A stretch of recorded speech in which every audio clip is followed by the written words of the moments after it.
Hey guys, so yeah, this video is going to explain how things went very wrong with this commission project I did for a client. It's pretty unfortunate, but before I get to it quickly, I just wanted to say that I have a notification system linked below, like a contact thing. Fill that out if you want to get notifications about releases. I do a carving release once every few months.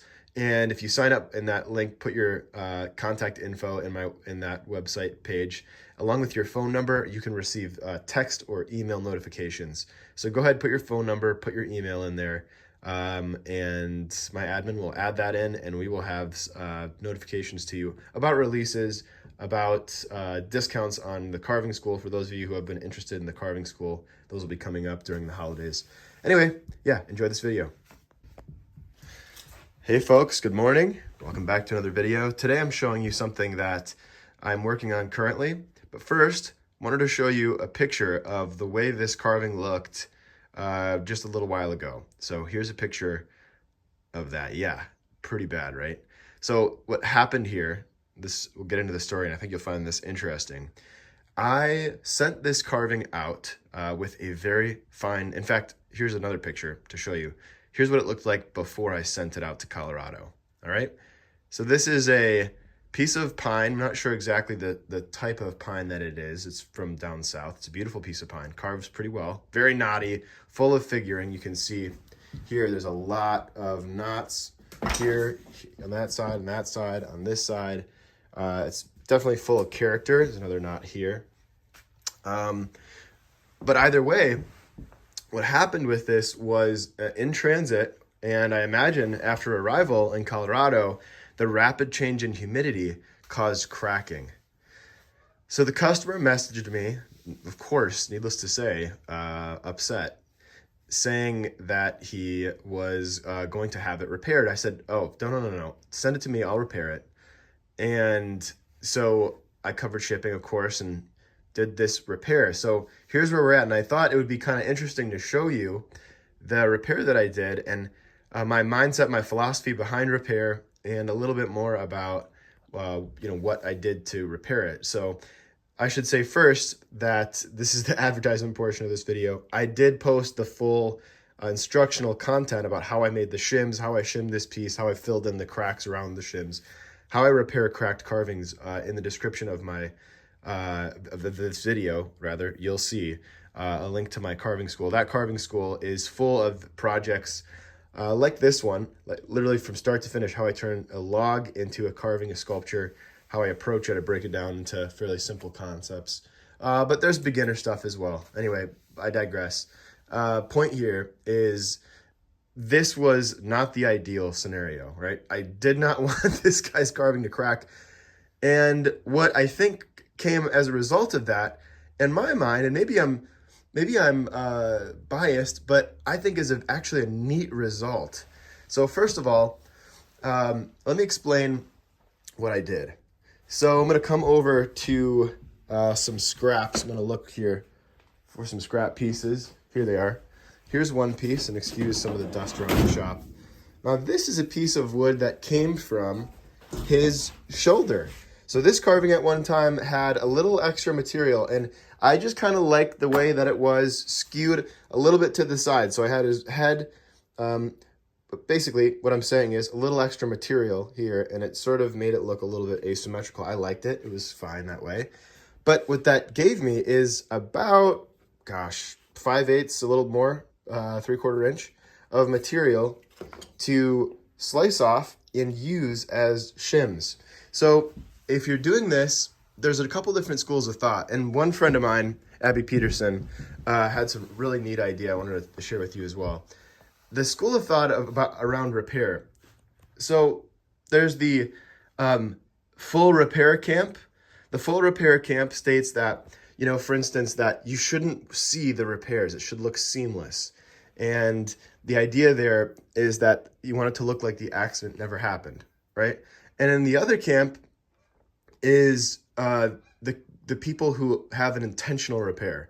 And I'm sure there are formal terms for this. I'm not an expert on this topic, but basically museums, people who are restoring historical pieces, pieces that have significant value. These pieces are generally the new school of thought for repair. is to leave the repair noticeable and undoable. So in other words, you want to be able to undo it. You want to be able to pull it out. You want it to look as though it's obvious that it's been repaired. That way you're seeing the history of the piece. And if better technologies come available to repair them in the future, we're able to do that, right? That's the concept. This is kind of somewhere in between, right? Because it's possible to chip this out, I'm sure. It's possible to pull this out, although I don't know how easy that would be. In fact, probably impossible now that I think of it, because we've used wood glue. So scratch that. You're saying, Alec, what are you talking about? What I'm talking about is how obvious the repair is. And I think that, in my mind, if you can repair something so that the accident never happened, that's great. But in a situation like this, when you've got a crack that's huge and runs through the whole thing, I think there's a really neat aspect to leaving the repair somewhat, obviously matching the wood here, but there's an element of intrigue to me when you can kind of see the repair. You can see that split going down, and I kind of, honestly, it kind of reminds me of a bow tie. It's a very interesting added effect to the carving. Now, some people might think it's distracting. Again, I kind of like it. I think it's kind of a neat effect. The point is, there's no right answer. It's really just personal preference. This is one way that you can do it. I'm sure those of you out there I'm sure there's a different way. You could have filled this with another medium, and you could have painted it to look like the grain was continuous throughout so that it was a little bit more obscured. I'm a fan. I like the way it looks, to just be honest and say that this thing has a history. And to me, it makes it a lot more interesting than a medium like clay or bronze. I'm not coming at you clay bronze sculptors. I'm just saying that wood has its own unique qualities, and that's part of what makes wood carvers tick, is that you have this really neat, innate, rough character, and the wood has a life of its own. And I think that is really cool.